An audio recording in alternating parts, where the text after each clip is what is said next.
Welcome. I've been expecting you to show up, Mr. Kurosaki.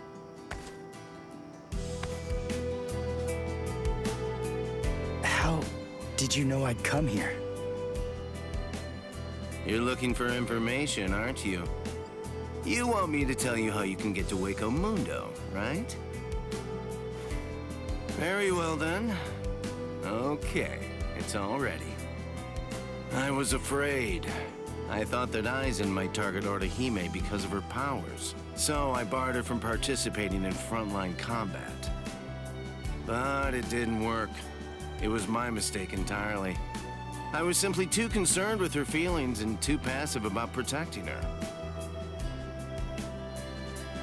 And so, that's why I'm prepared to help in any way I can. Are you sure? You realize that it'll mean going against the Soul Society. It isn't like this will be the first time, after all.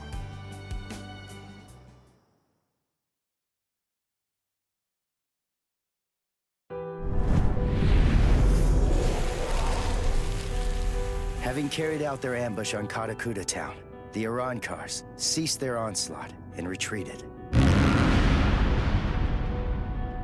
By the time that I came to the next morning, all of my wounds had already been healed. I felt traces of someone's spiritual pressure on me. I immediately knew there was only one person who could have done this. Orihime. Called over to Orihime's room by Toshio, I received a message from the Soul Society. But the only problem was, once I heard it, I wasn't too keen on what they had to say. This is hard to say, but Orihime Inoue was abducted by an Arankar, and it's possible that she's also been killed. What? Orihime's not dead! There's no way! Listen, you don't know what you're talking about! My wrist was injured in yesterday's battle, but it was completely healed when I woke up.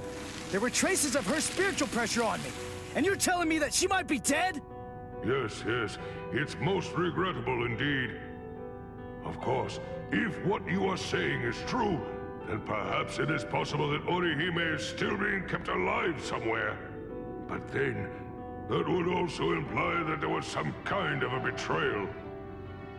Had she truly been abducted, it stands to reason that she would not have been allowed to visit you. In other words, if Orihime healed you and subsequently disappeared, then the only logical conclusion we can come to is that she must have left and joined the Arankars of her own free will. The head captain ordered the Soul Reapers that were in the world of the living to return immediately.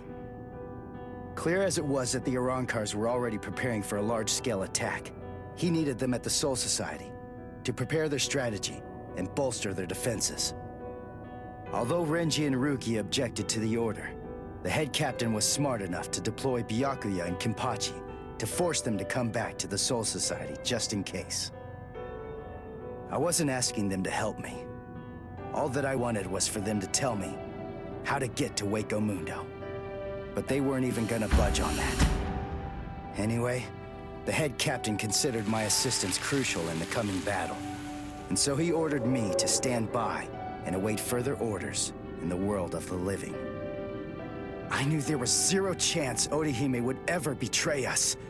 I had no doubt she was our friend, even if it meant having to go against the Soul Society again. I was gonna save Orihime.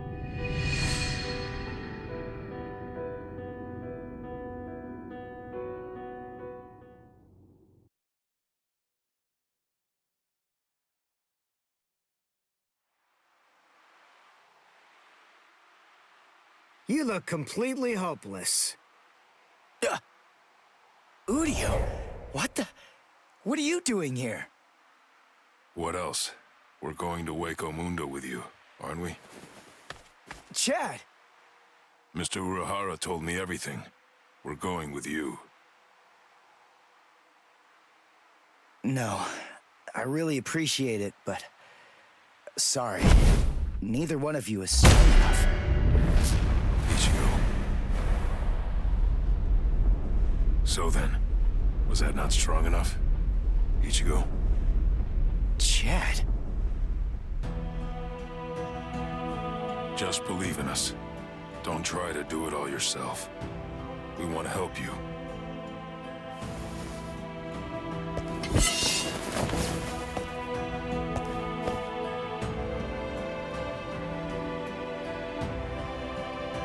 It appears you gentlemen are finally ready.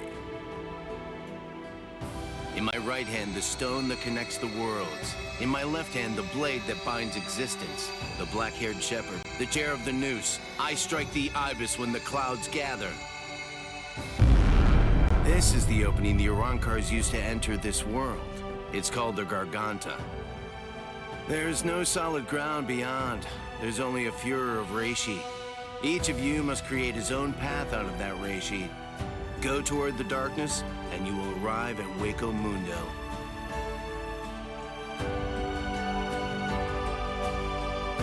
All right. Let's go.